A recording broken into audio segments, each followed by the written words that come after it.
We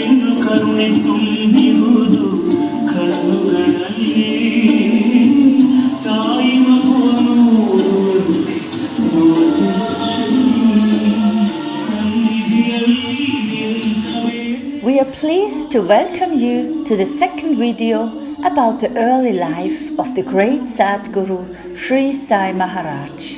In this video, we hear about the early education of Sri Sai Maharaj and the story of his first miraculous meeting as a young boy with Bhagavan Sri Sathya Sai Baba. We hope you enjoy these rare and precious chronicles.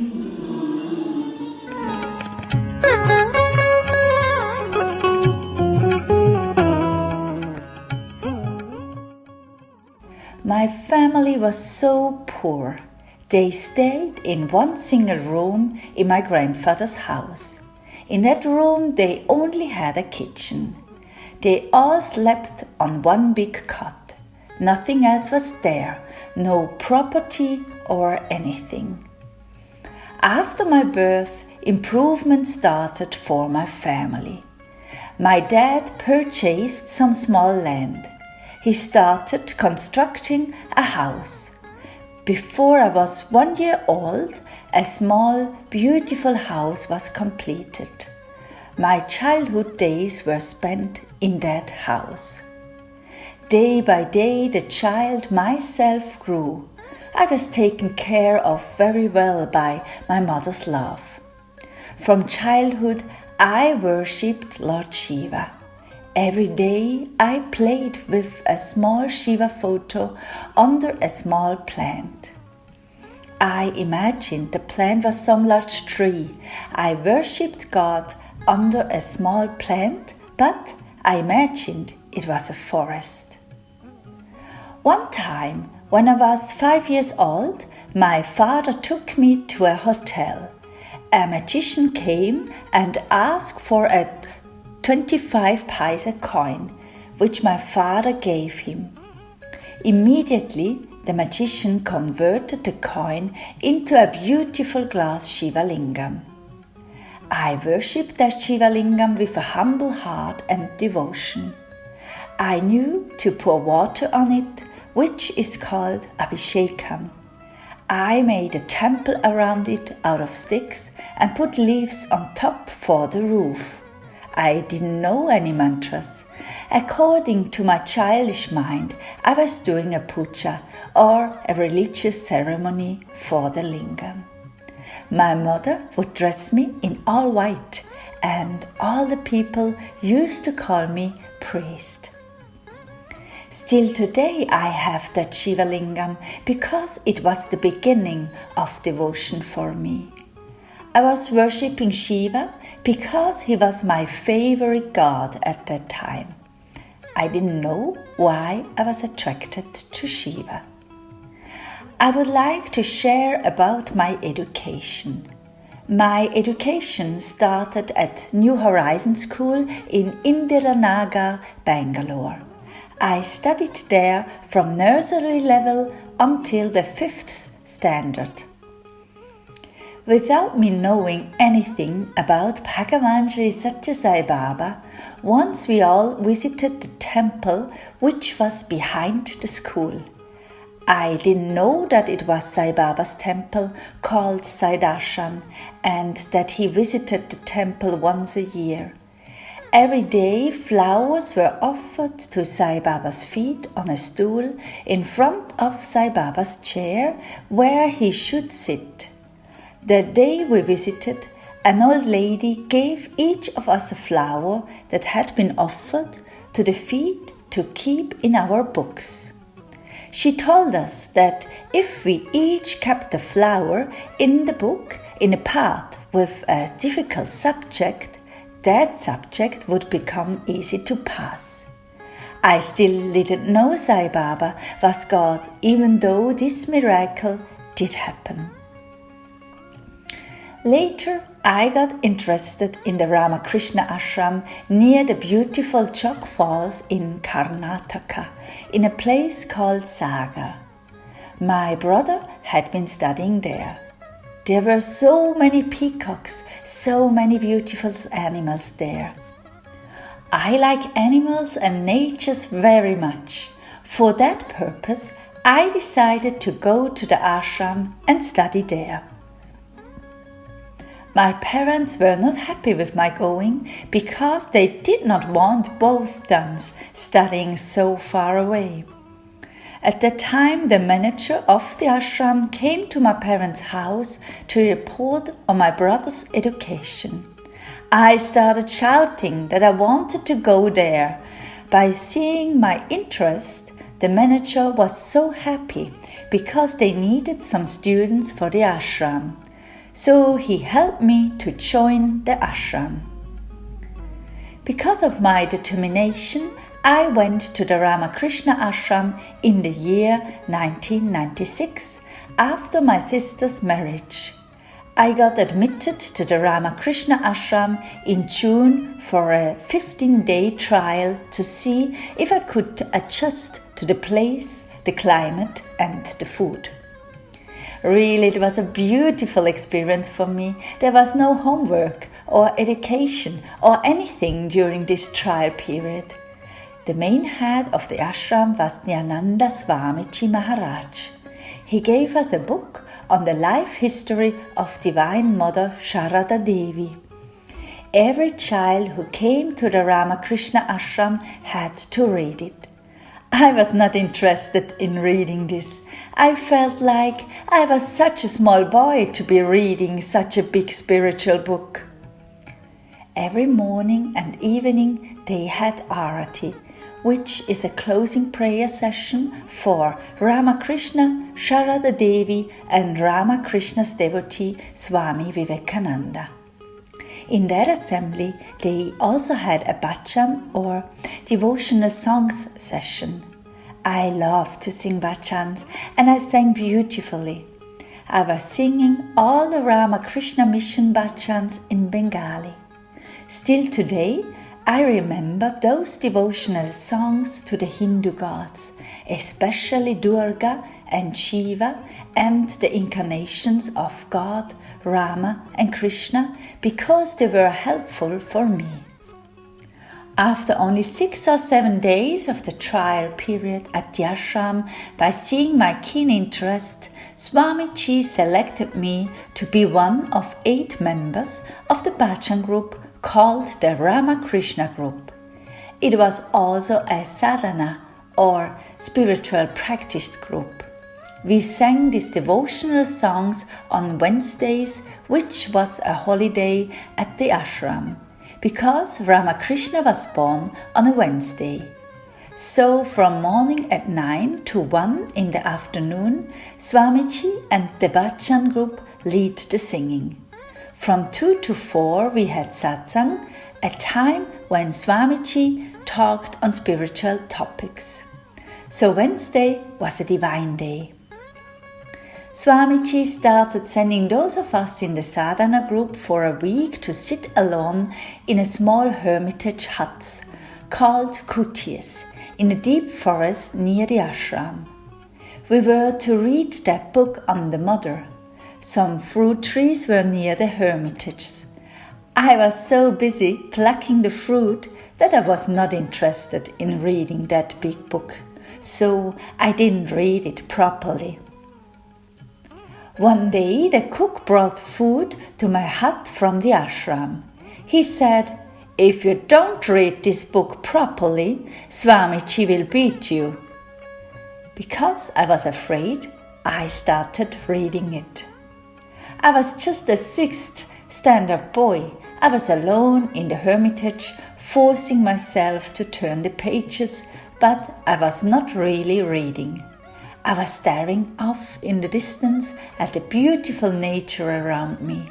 When I saw so much beauty, I would forget myself. After the first 15-day trial period, they extended it for 10 more days. During that 10 days, some deer came in front of me. I could not concentrate on the book. For 3 days I watched the herd of deer increase. I had never seen such a gathering of deer.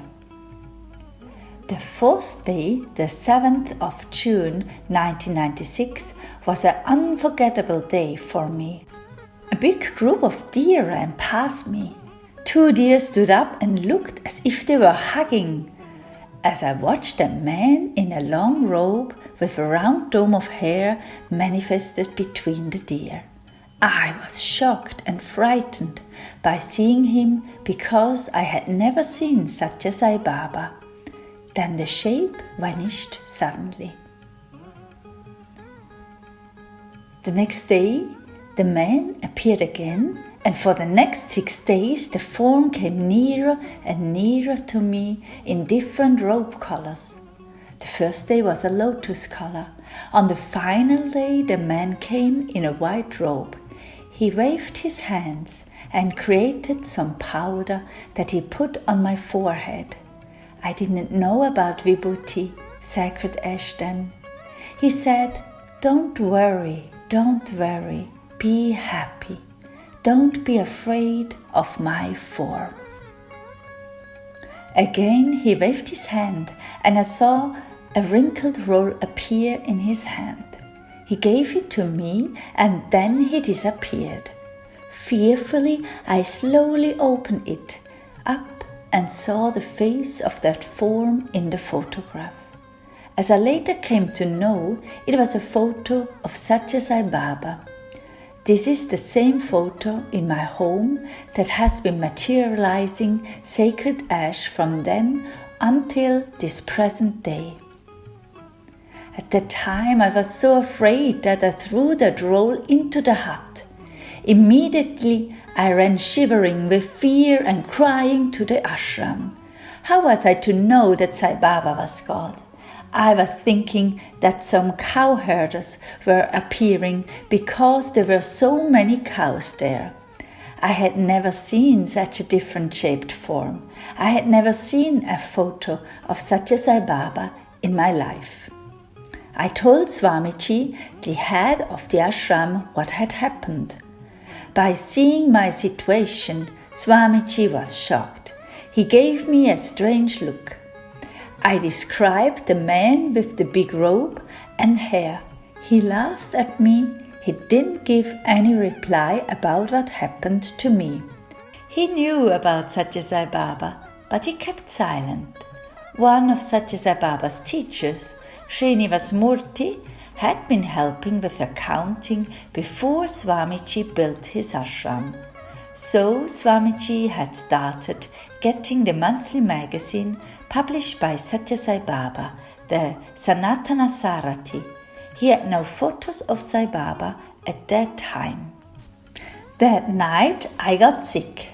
I went to sleep in the prayer hall where they worshipped the photos of Ramakrishna Paramahamsa.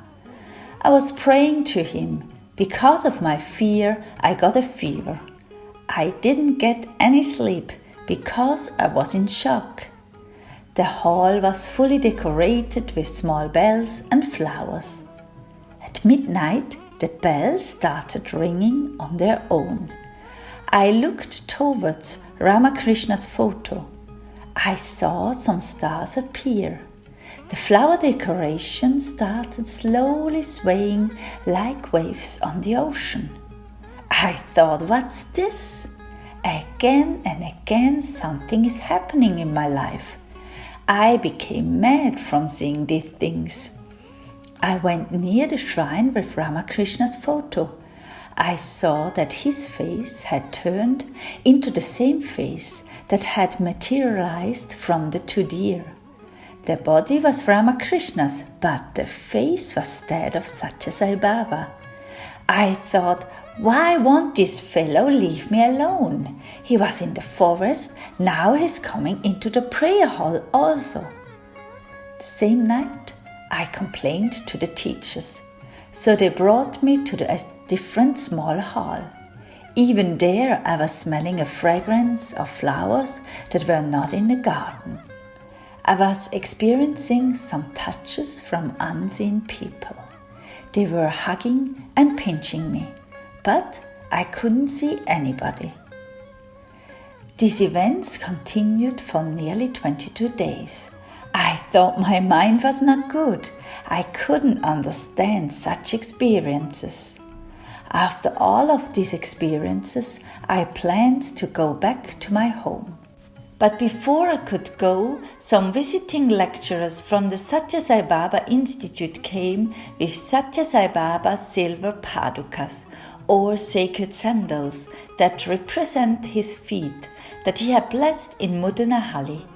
It was the first time Sai Baba had blessed padukas in Mudanahali. The lecturers had chosen favorite spots to take the sacred sandals to, and the Ramakrishna ashram was on their list. They came with the padukas so the children could take Padnamaskar by bowing to the sandals and receive Sathya Sai Baba's blessings. When I saw the photo, I became rebellious. I didn't want to do Padnamaskar to his sandals. I thought, this is the same person who has tortured me in the forest. So I refused. But Swamiji, whom I had told the details of what had happened in the forest, threatened me with the stick if I didn't bow to the sandals. Beating with a stick was the big punishment at that time. So I forced myself to bow to Sathya Sai Baba's silver padukas. Later, Swamiji said to me, whatever experiences you had, now you should say them in front of all the visiting lecturers. With a shaky voice, I told them everything that had happened to me near the hermitage. One of the lecturers was that same Srinivas Murthy. He said to me, "You are so lucky." Immediately I cried. Again he said, "You are lucky because Sathya Sai Baba is none other than God." I asked him, if he's God, why doesn't he have 4 hands? Why does he wear this type of dress? He has such huge hair. I got very confused when Srinivas Murthy said he was God. Srinivas Murthy explained that I must have had some connections with Sai Baba from a previous birth. This is why he came to me in this form, in this birth. It was the right time for Baba to come to meet me in the forest. Srinivas Murthy said, "You are so blessed, my dear child. Sathya Sai Baba is in a human form in the village of Puttaparthi. That is why he doesn't have 4 hands." So, at last, I came to know that Sri Sathya Sai Baba was God.